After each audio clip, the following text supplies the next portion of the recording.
This is Big Girl Pants Podcast, where we talk about women, health, power, and wealth. hosted by April Melton. and Kimberly Shapiro. We are real women with real jobs doing real life. Join us while we showcase inspirational stories and inspirational people. Come on, y'all. Put your big girl pants on and stay tuned. 5, 4, 3, 2, 1.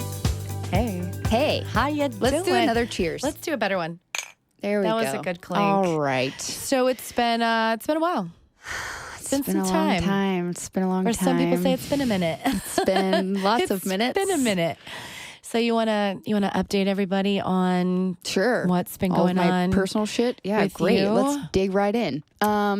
So I want to say like late March, early April, which I didn't know how severe it was previous to that. My dad got really sick, and for everybody who's listening who doesn't know, my dad's been fighting terminal cancer since 2017.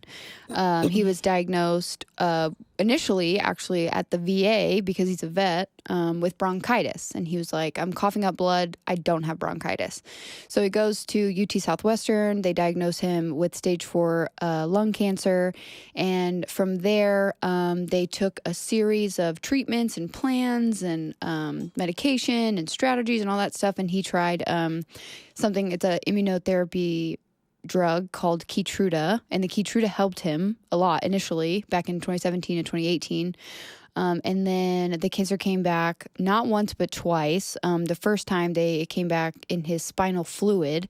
So the radiologist was like, we can do some radiation, spot treatments, kind of like whatever.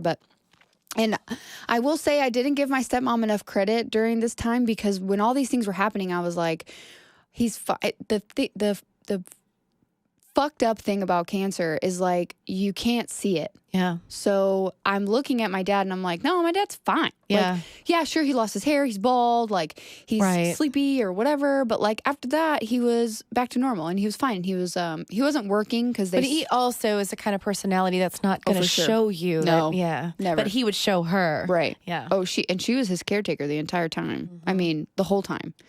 So, but I'm looking at him and I'm like, you're normal. You're fine. Like he wasn't working because he sold his business, back in 2018, I believe, January of 2018. But he was still doing stuff. Like he was mowing the lawn and working on stuff around the house. And this was like what time frame? Like 2018, 2019. Okay. So I was like, okay, maybe he's okay. Maybe he kicked it, whatever. Well, yeah, we've talked about it a few times. Yeah. Yeah. And I mean, he was alive for 4 years after the initial diagnosis. So you don't know.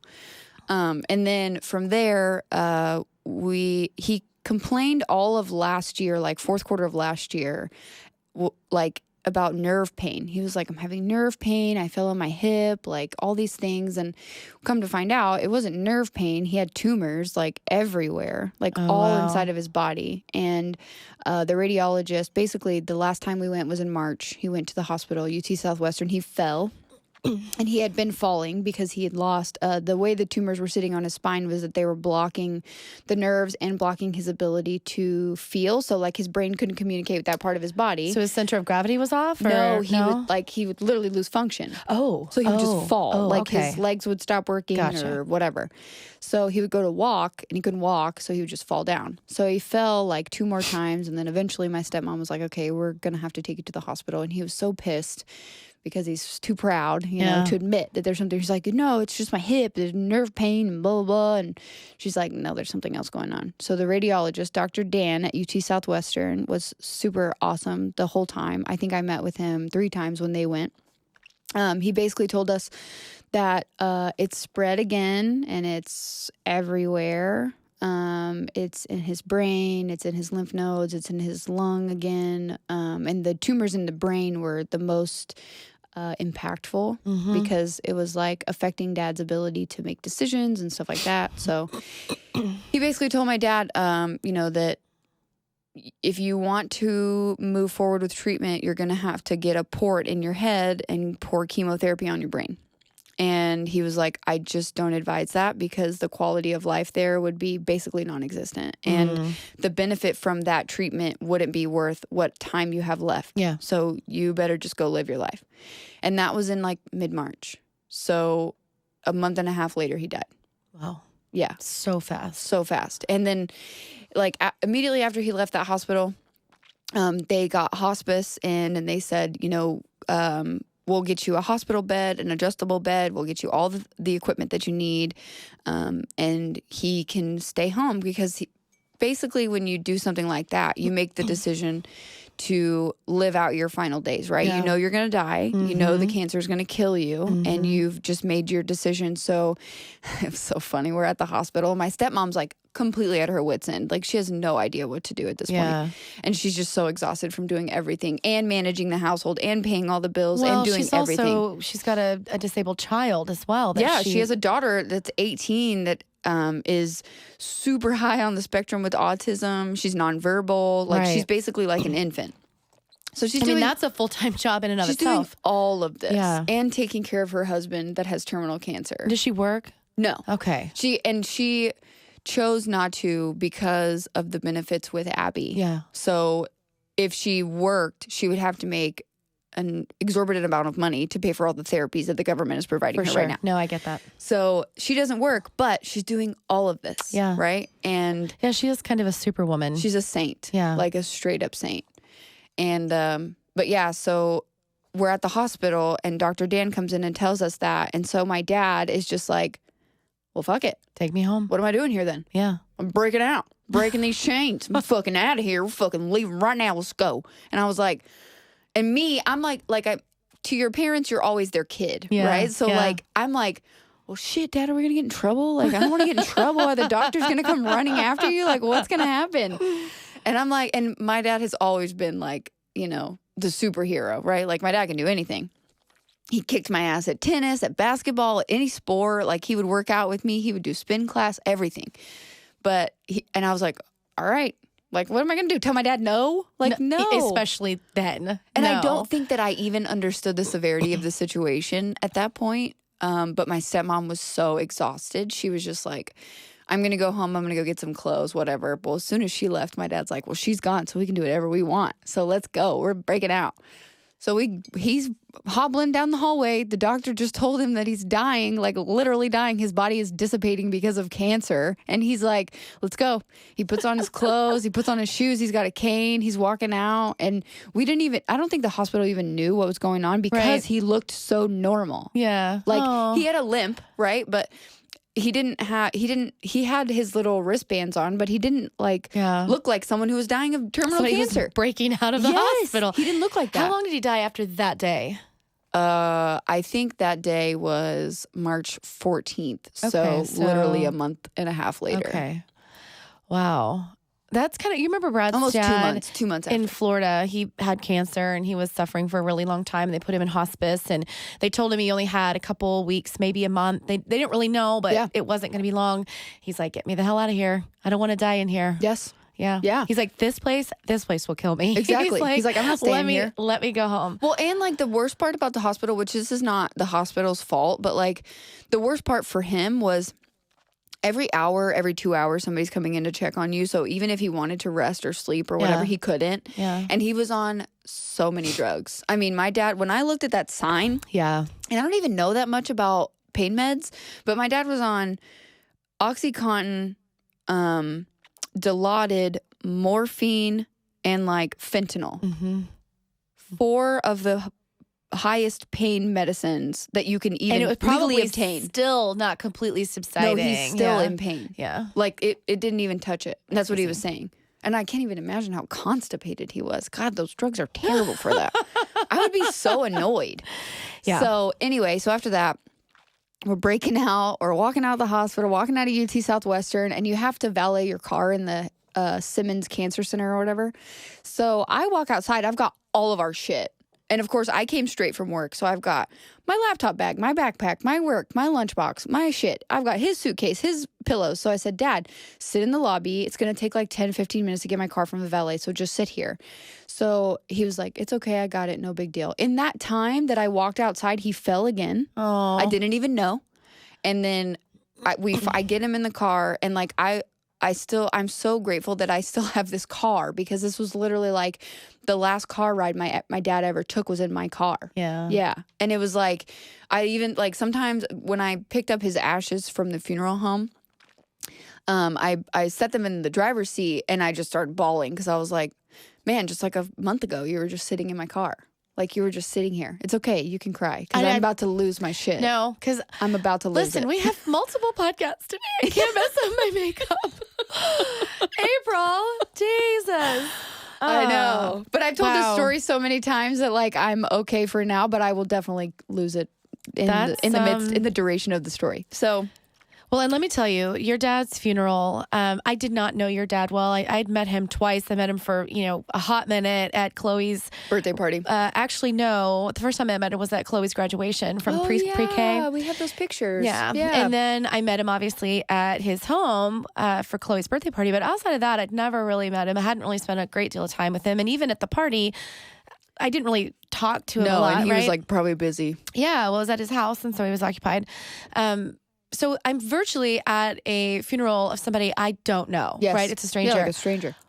Wow, it didn't feel that way. The stories and the people and the warmth and just the laughter, even through the tears, it was just probably one of the most moving funerals I've ever been to. And I'm not, obviously, funerals are sad. I get that. Of course, that's the whole, it's the process of mourning. But this was not that. No, it wasn't. It was totally a celebration, which was so cool. Really and like almost like a roast. Way. Like we made so many jokes about it. It was so awesome. Yeah. And then I walked away with a sense of who he really was. And I really don't think a lot of funerals capture the individual who has passed well, because it's just about, it's just all sadness. It's all the sad how much stuff, we miss them. And yeah, but you guys did such a great job of telling the stories of his life and just who he was as a person and what a jokester and how funny. Oh my God, so many jokes. Yeah, we collectively walked away feeling that way. Just like, wow, I feel like I knew him, even though I didn't. Yeah. So that was really cool. You guys did a great job with that. Thank you. Yeah. And Beth, is that your stepmom? My stepmom. Yeah. She's an angel. She's a saint. She's a superhero. I mean, wow. I know. She was so collected. And you knew her heart had just been ripped completely out and to shreds. Yet here she was standing tall and firm and greeting everyone and talking to everybody. Yeah. And granted, she had it was a process, right? This didn't just happen overnight, but still that's the love of your life is now gone. And yeah, I'm like, I was thinking, can I hold it together like that? When something, when something happens to Brad, assuming he goes first, right? So I'm like, can I hold it together like that? Even though there are days when I think I'm going to take him out myself. Trust me, she felt like that too.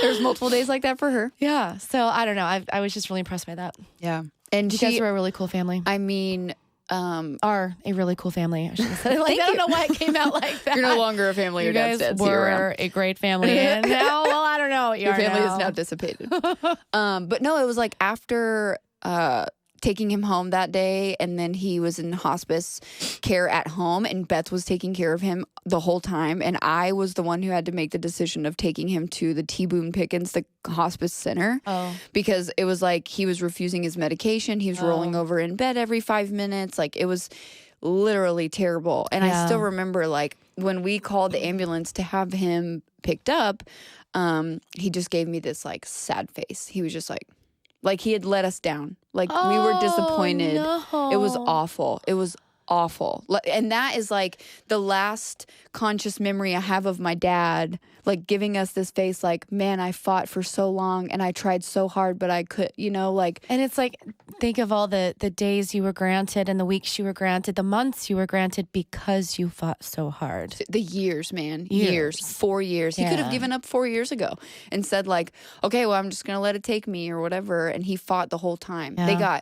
They got married. My cousin threw them a wedding at their house. Like, so they got to go on like multiple road trips, like all over. My dad like rented a Corvette before he bought a Corvette because that was his dream car and he ended up buying one. Yeah. But it was just like, it's just really fucked. Cancer really sucks. It does. It is. My uncle, you know the story, my mom's brother, Buddy, was diagnosed with cancer, I want to say 2015. Yeah. When I was at Carleton, and stage 4. Yeah. In 2015. Yeah. And I remember thinking that was, I want to say like August, September.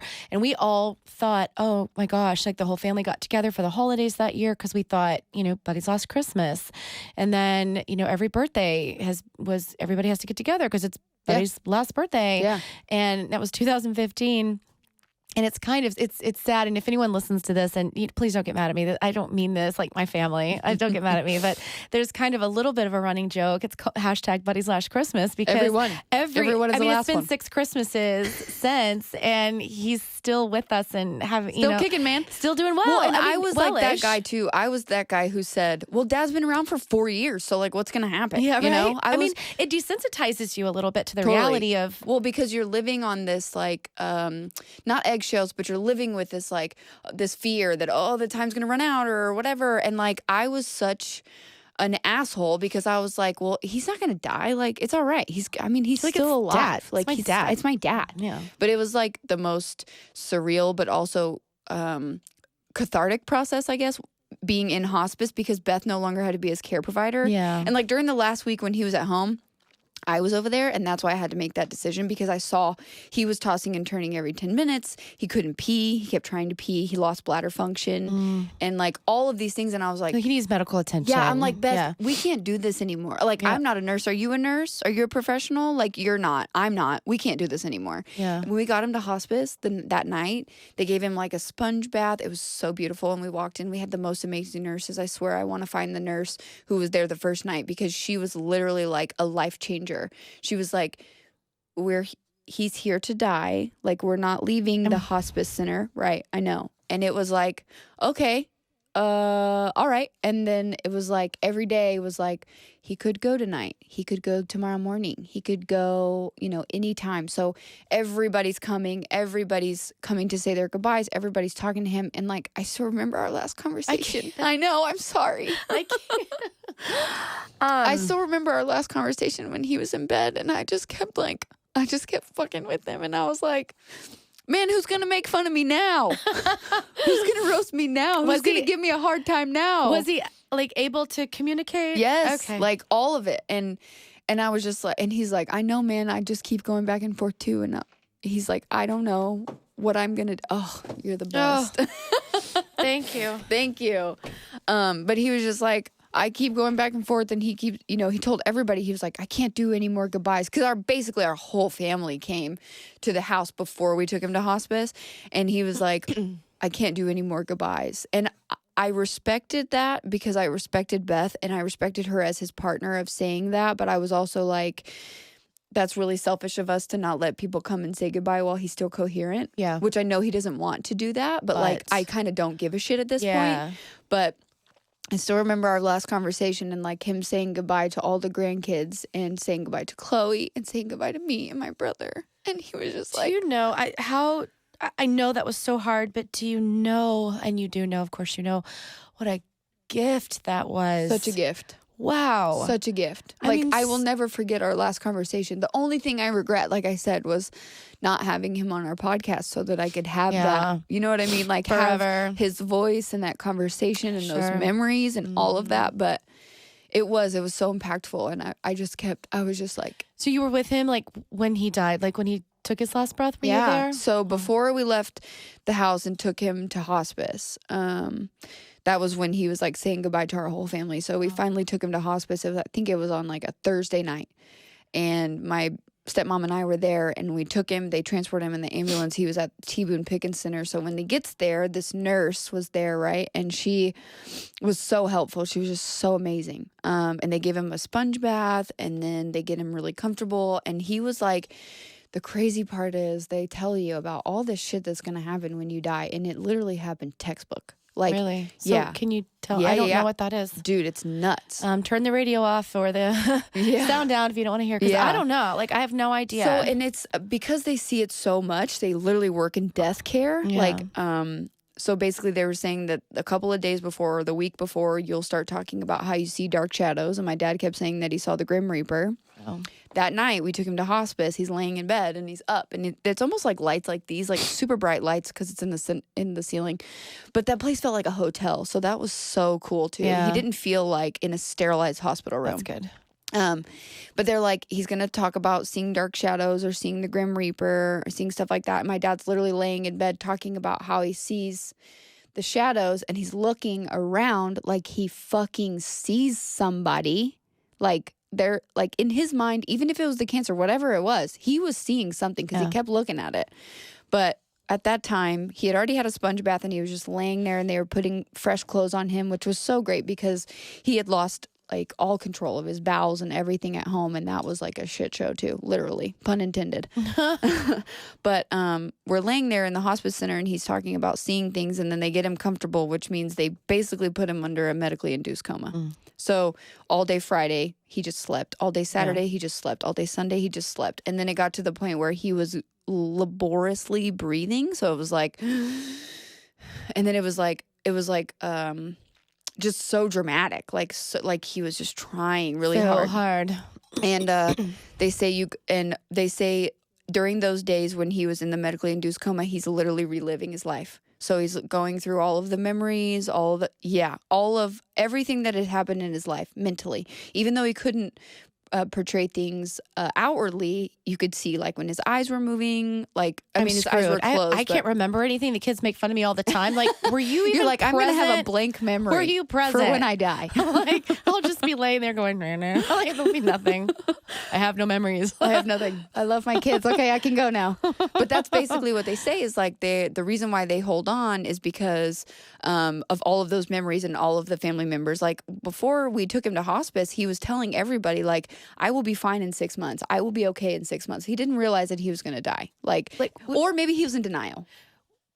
This last time he went to hospice or that first time? No, he only went one time. Oh, okay. Yeah. So when he was there. So before he went to hospice, when he was still at home and everybody came, he was like making plans. He's like, I need you to go do this. That's what they were talking about at the funeral. I need you to go do that. Yeah. And then when he's in hospice, the whole time he was in hospice, he was just in a medically induced coma, so he wasn't even alive. But all the family members were coming up there and saying their goodbyes while he's asleep. So like his best friend, Andy, the one that had the long ponytail, he came, his dad came, his sister came, all of my cousins came, my brother, my stepsister, my stepmom was there the entire time. She never left. I was there for most days, but I didn't sleep there every night. So I would go home at night and then come back in the morning. But he died on Monday morning, and I actually tried to go into work because I was like, I don't know how long this is going to last. I don't know how long he's going to be there. So I tried to go in on Monday morning, and then the nurse called, and she was like, you should probably get here now. Everybody should probably get here now. So I'm literally on my way, and it's right there off of 635 and 75. Yeah. So I was literally turning onto Merritt Drive, and my stepmom called me, and she said he passed. Oh. But he passed when nobody was in the room. So that's where they were talking about that at the funeral, that he was almost waiting for. He was waiting for them everybody to to leave because he didn't. And the only person who was in the room was my stepsister, which they were super close. My dad was essentially her dad. So I told her, I was like, did she? Oh, I was thinking the one with autism. That's that's Abby. Abby. Yeah. Okay, not he her. Was. She wouldn't have really known what's going on. He was married 3 times. Okay. But yeah, my stepsister Carissa, the one that spoke after Charles or after me, I don't remember. Yeah. But she was in the room. That's what she was saying. Like I got to see my dad take his last breath. She was the only one. Is she the one that got up there and said, she started her speech with, like, I can't follow that. Like, this is not going to be as good as hers. Yes. And then it wound up being this so good. It was amazing. Wonderful I was so speech. impressed. I was like, wow, okay. That was so good. But yeah, so she saw him, and then I literally pulled in like probably 5 minutes after he died. Yeah. And then they did the whole thing. We let any family come up that wanted to say goodbye. And then they took him out. And we played that song, that Eric Clapton song, Tears in Heaven, the one that my cousin sang at the funeral. We played that, and we all just stood around and just bawled. Was that his favorite song or something? Was there relevance? So or just... it's relevant to me because I would always hear that song. He loved Eric Clapton, number one. And when his mom died, he listened to that song a lot. But every time, when I was young, I used to hear that song with him all the time in the car, and I would just cry for no reason because it was so sad. I didn't even know the meaning behind the song. Wow. Like, and now or its meaning now, how relevant the meaning would be now. Oh my gosh. So let's talk about, thank you for Of course. sharing that story. Yeah. I hate that you had to go through that. I'm glad your dad's at peace now. Me too. A lot. Really glad. Let's talk about the healthcare professionals who go through that and have to deal with families every single day. I don't know how they do it. I would feel, well, first of all, I'm crying. Like, that doesn't happen very often. I know. And the nurse that took care of him was literally like an extended family member. Well, and where I was going with that is I'm not a crier. So I wonder if for me, first of all, I should not be in the healthcare industry, but if I was, I wonder if for me, a coping mechanism would be to desensitize, just to get through it emotionally. But then you can't, because if you do that, how are you going to be this warm and relate, loving person and help these people through? Empathetic. Yes, exactly. Which is everything they were. I mean, I can't say enough. And that's why we asked, instead of flowers, for people to donate to the T. Boone Pickens Center, because I literally could not. Everything that happened for a 1,000% reason. Like, those people there are like, they are made to be in that industry. Everybody treated us like family. Yeah. They were always super accommodating, so kind, so nice. And maybe it's because they knew how bad Dad was, right? Like, but I don't think that it varied per person or per patient or whatever. I guarantee you, whoever goes in there, that's the treatment they get. Amazing. Like, that's just what they do. These are walking, living angels on earth, like people who can do that job day in and day out. Because think how taxing that is, just emotionally. Like, how do you go home at night and go to bed and just close your eyes and go to sleep? Like, how do you cut it off? I don't even know. Like, I don't either. I don't know. I'm really, really impressed with them. And I just, it was phenomenal. It was by far like the best experience anybody could have ever had. And it was like, if it had to happen that way, I'm happy that it did. Yeah. How's Chloe handling all of it? She's really sad, and I'm so proud of her for being so emotionally healthy, because she was really sad, really upset. She got to go see him at home before we took him to hospice, and got to say her goodbyes and did all of that. She, and for anyone who's listening, I'm sorry if this hurts your feelings, but he was her favorite grandparent. So, like, and when I got divorced from her dad, he was my first, I don't know how to say that.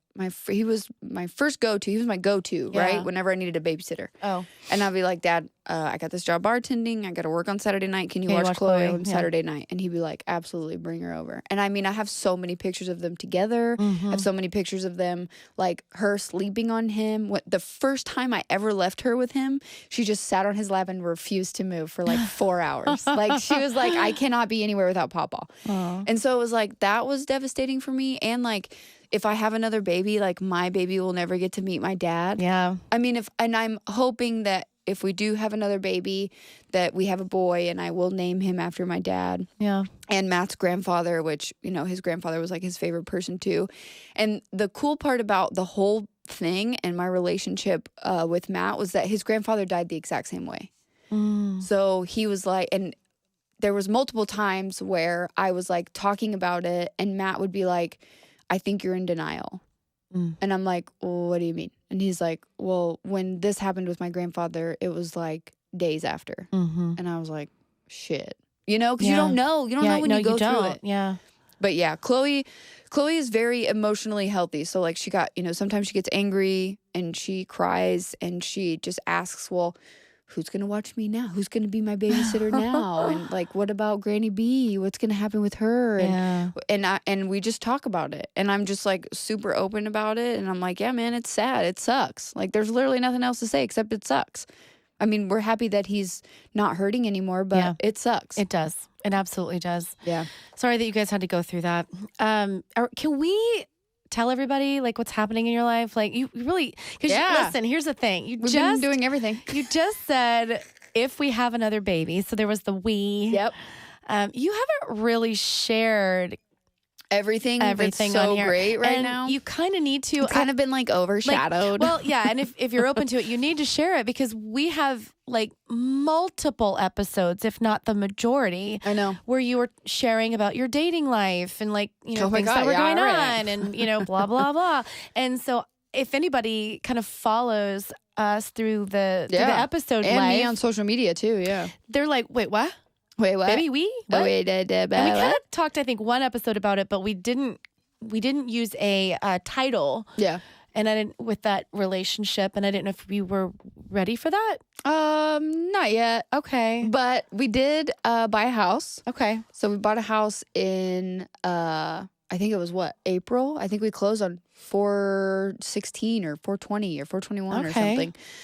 So we bought a house, and Chloe is now established and very cool. Has her own room and has a April's trampoline been dating and a this dog. guy since January of last year. Literally January of 2020. So not even a year and a half-ish. Yeah. Kind of. And now they have a house. Now we have a and house. a life. Let me just also share.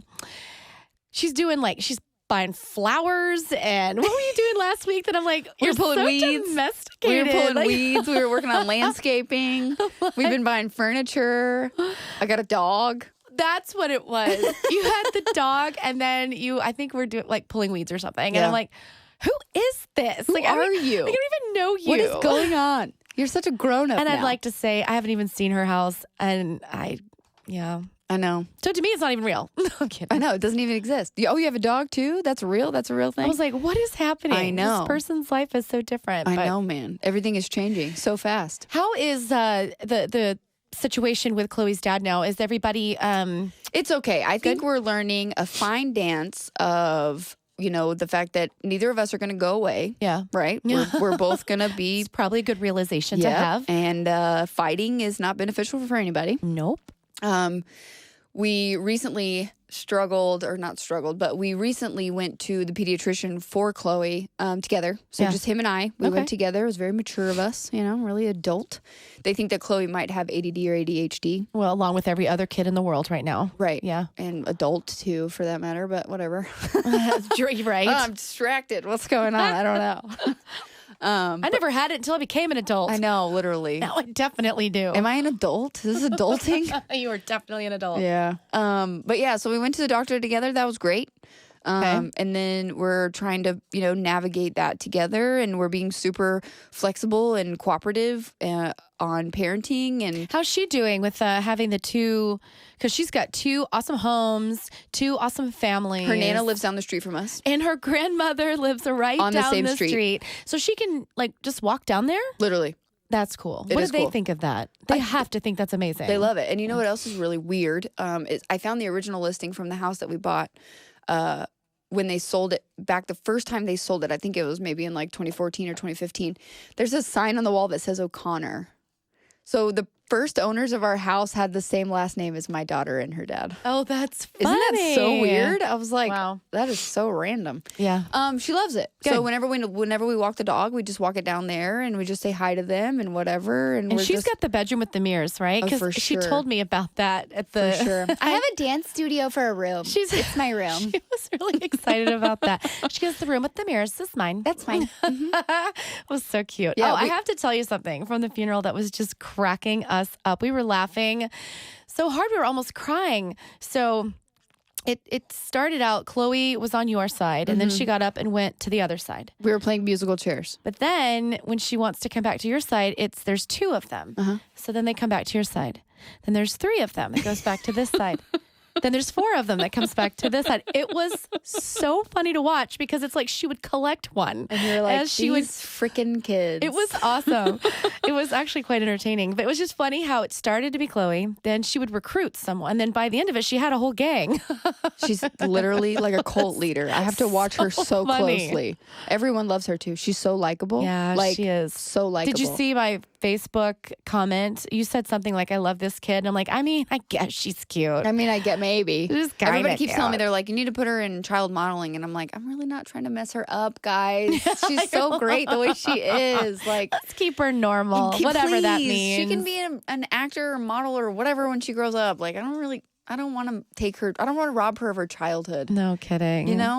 And we are really lucky. I think one of the other awesome takeaways from my dad's funeral was like, our family definitely got closer, and like, all of those children are all related. Yeah. Every single child at the funeral is related. Yeah. They're all first cousins, second cousins, third cousins. Like, it's like How cool is that? Yeah, There's so many kids. So many kids. A bajillion kids. Yeah, that and was cute. he was like the pawpaw to all of the kids, which is so awesome. Like sad that he's gone, but awesome because he created that. Yeah. Which is what he wanted. Like he had a lot of kids, 6 total?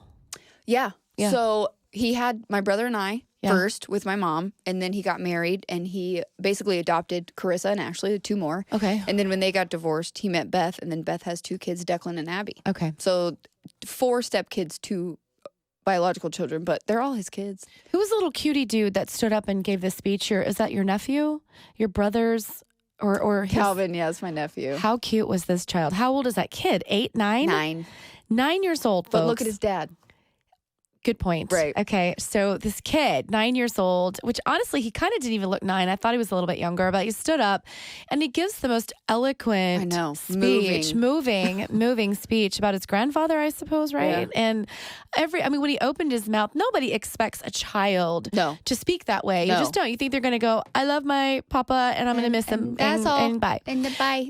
No, this kid it was not a prepared speech, but it sounded like it was. Yes. And it was just so eloquent and so moving, and everybody and then he's like dry eye. I know. And he's like asking everybody to pray, and of course we're all like, absolutely, whatever you need from us. He leads a prayer for the entire congregation, everybody, and the church was packed. Like, was like, who is this child? Look at his dad though. His dad's like, yeah, he's a better salesperson than I am. Yeah. He could sell a ketchup popsicle to a lady in white gloves. And the dude that kind of ran the thing, I don't know if that was the intent, but that's just sort of his natural persona. We're going to have him on too. His name's Michael Newman, and he went to high school with my dad, but he is the new face of Zig Ziglar. Yeah, I Googled that after you told me that because I thought that's fascinating. Yeah.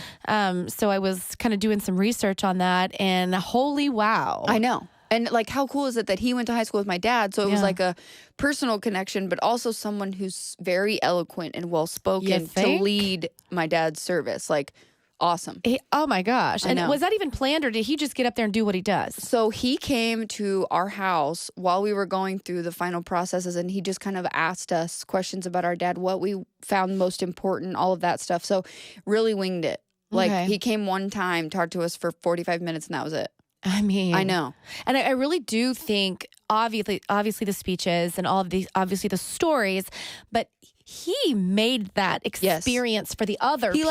Like, brought it all together. He did. Yes. He did. He tied it all together, and it almost was like a professional event, the way that he speaks. I know. And conducts himself. And I'm like, wow, have you ever done this before? Congregation and asking people if they have any stories that they want to, and he'll pass the mic around. And when you're at a funeral, and you see that they're going to do like an open mic situation, you kind of get a little nervous. Oh, I was totally nervous. Because you're like, oh, God, no, what are people going to say? I'm more about this is going to go on forever. Well, it was only a 2-hour funeral. Well, I know, but okay, fine. But it went... It didn't feel like that to me. It was definitely entertaining the whole time, but I was like so emotionally taxed by the end of it. I was just like, oh my God, I'm starving. I need to get out of here. How cool for your bosses to come. So great. Thank you. So cool. Thank you. Did they tell you the story of what happened? The laughing, right? About the... You're like, we were those people. We were laughing in the service. I was pissed. But we were laughing because of the singer, right? No, that's what it looked like. And that's why it was so bad. Okay. So your boss... Ziz, plural? I don't know. There's multiple people back there. Yeah, so my CEO came, Brian Mayhew, his son, Michael Mayhew, and my VP of sales, Michael Pendleton. Okay. These very lovely, very nice men are sitting back there being very respectful, as most are in a funeral. Meanwhile, my daughter, the one that I have to claim, is sitting right next to me. By the way, folks, she's 28. We're not talking about a 12-year-old here. Right. And then her best friend sitting next to her.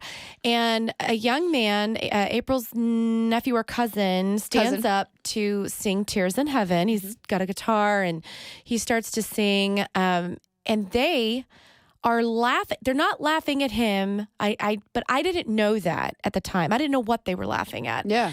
So I just look at them and I'm like, stop it. Like the whole mom voice and like the jerks, you better cut it out. I was like, what are you doing? I mean, they were they were like moving because they were laughing so like hard. Hysterical. And not at him.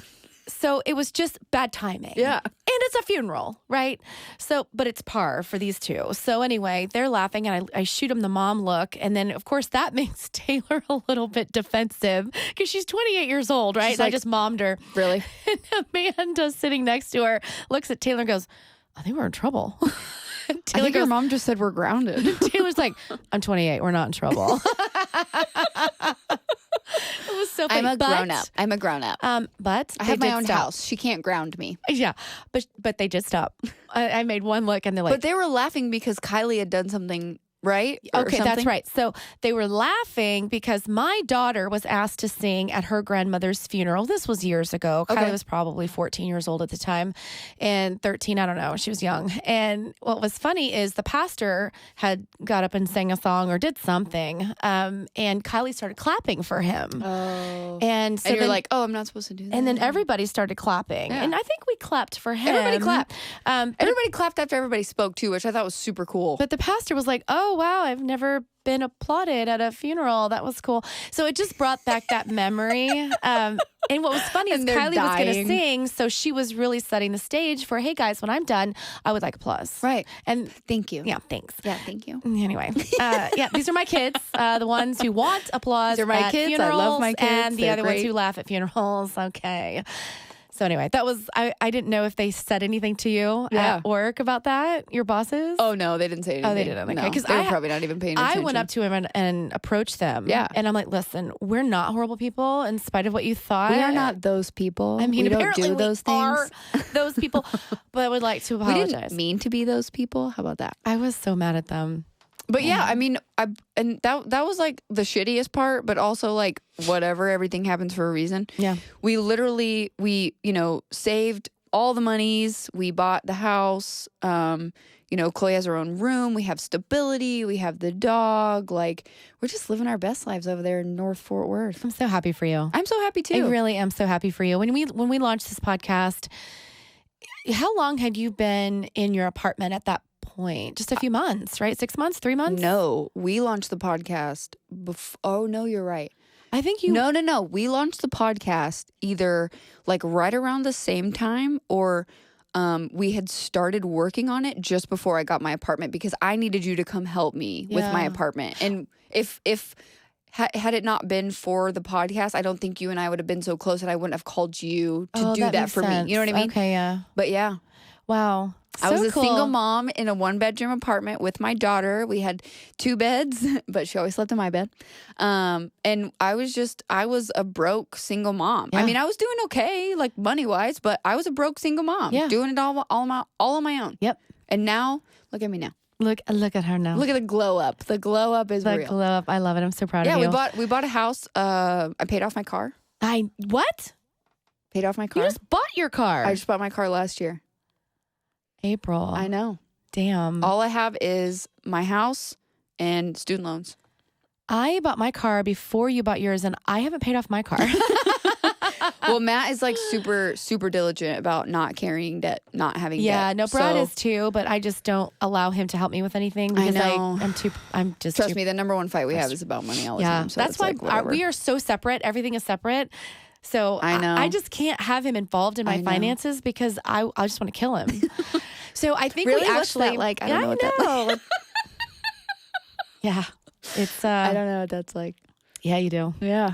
Drives me absolutely insane every day. All right. Well, I hate to Oh, whatever. It's all good. sayonara, but I think This we is need a good to. this is a good update slash Yeah, we haven't done sad this in a episode. while. Sorry guys, it was so sad, but Sorry this is for the real life tears. shit. It is real life shit. And I will say, like, I'll go for one more minute, but I will say that, like, it was basically the hardest thing to go through as a person. Mhm. I won't say adult or child or anything, but definitely the hardest thing to go through. And I am really thankful. So I did not get drunk. I didn't use any substances. I didn't do anything. I didn't try to numb the pain away. Right. I'm just very grateful that I took the time off of work. I mean, I only took a week off, like straight up turn my out of office on, didn't pay attention.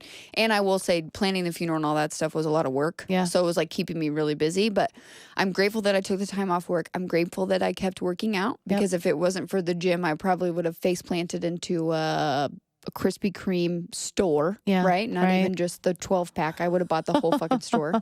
And I would have just been really, really sad. And I was very, very sad. And I felt all of the emotions. And I didn't try to make the pain go away. Yeah. I just leaned into it, which was great. And every like the other really awesome thing, and I will give a shout out to all of the people that reached out to me that have lost parents. Mm-hmm. It was like I found my underground tribe. Like I had found the group of people, the misfits that we all fit together. Yeah. You know, like so many people reached out to me and they were like, I know this pain. It fucking sucks. It does not go away. You know, there was a really good analogy about grief and like your grief button, right? Like there's a box. Let's say there's a box and there's a grief button somewhere in this box, right? And there's a ball. Imagine there's a ball inside of this box. And when you shake this box around, sometimes the grief button gets hit.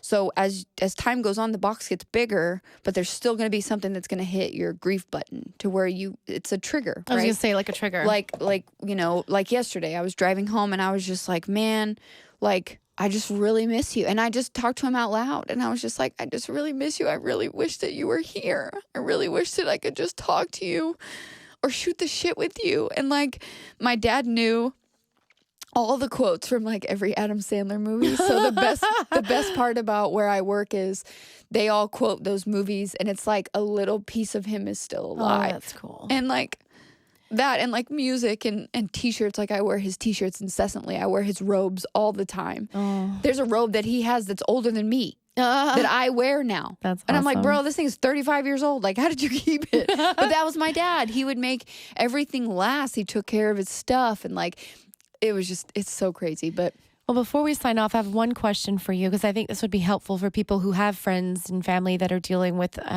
tragedies like this. yeah. For me, I've only had 2-3 people die really in my family. Yeah. And actually those that were like an unexpected death, really just 2. Like I've not really had a lot of exposure to that, thankfully. I mean, I've been very fortunate. So you don't know what to say and you don't know what to do and you don't know what's appropriate. So can you, did somebody say something to you through this process that you're like, ooh, I would never say that to someone?